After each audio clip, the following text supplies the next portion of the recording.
Hey guys, तो finally 2021 की पहली स्नोफॉल हो चुकी है टिहरी में। पूरा जनवरी वेट किया हमने बट नहीं हुई। एंड कल से जब से मौसम ख़राब था ना, मैं वेदर देखे जा रहा था, बार बार मैं प्रे कर रहा था कि प्लीज़ स्नोफॉल हो जाए।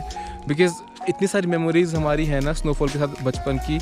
मतलब जब हम स्कूल जाते थे ना छोटे में, तो मम्मी हमको पैर में पॉलीथीन पहनाती थी ताकि जूते गीले ना हो जाए।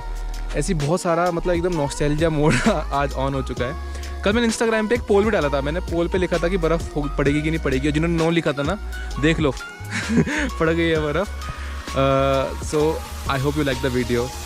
आज बहुत ही नॉस्टैल्जिक मोमेंट है मेरे लिए। Thank you so much for watching the vlog. This is Rishabh signing of.